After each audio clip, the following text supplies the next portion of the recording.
This isn't a love story.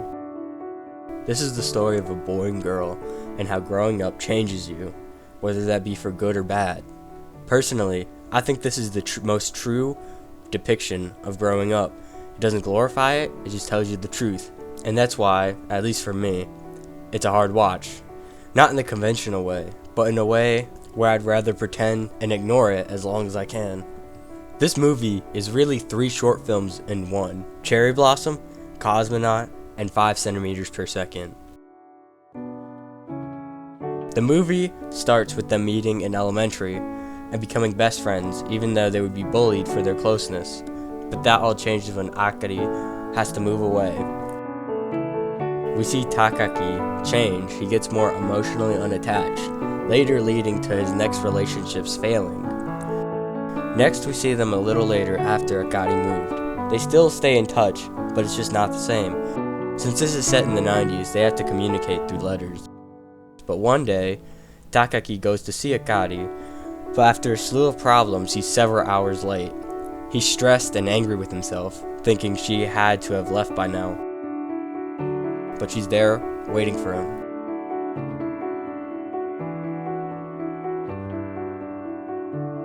This is one of the first signs we see that she loves him more than just a friend. At the end, Akari kisses Takaki. This is one of my favorite parts of the movie, not just because it gives you a sense that they're going to be together, and this is because this is a romance, but it also signifies 2 very different things for the main characters. For Takaki, this is the start of something, and while for Akari, it's the end.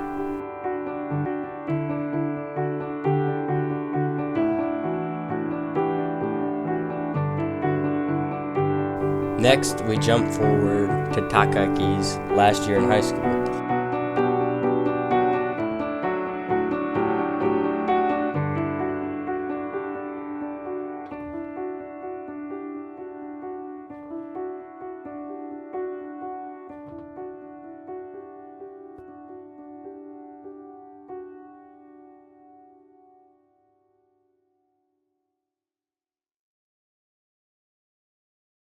Cosmonaut is set in 1999. By now, he's stopped all communication with Akari and isn't very social. He's always daydreaming or has his head in the clouds.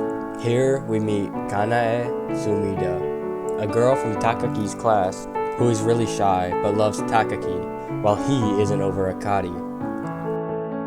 So we see her attempt to make Takaki fall for her, but after a while, she realizes she'll never be able to confess. And it's really sad to see.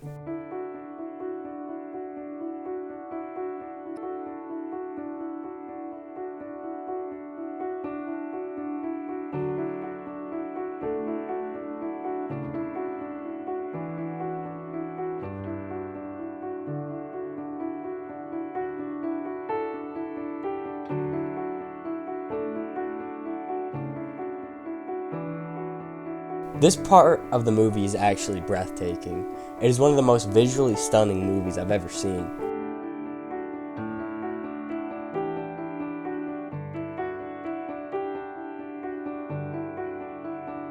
The final part of the film is set 8 to 9 years in the future, and we see Takaki, now an adult working a 9 to 5, is alone and depressed and left longing for his past relationship with Akari, the one he never got over.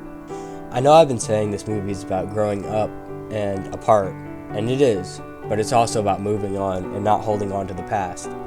I think it really cements this at the end, as we see a depressed Takaki who quits his job because he can't get over Akari, and we see a message that Takaki writes to Akari but always deletes them because, like most of us, he fears rejection. I've been in this position a lot, too scared to make a move, while simultaneously being too in love to move on.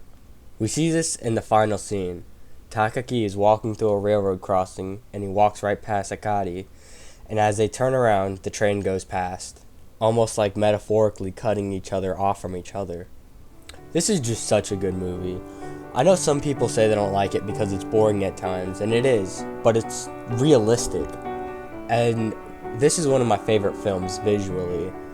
Also, the name of the movie is just so good, 5 centimeters per second, the speed at which a cherry blossom falls, which is a metaphor for the time it takes for people to grow apart.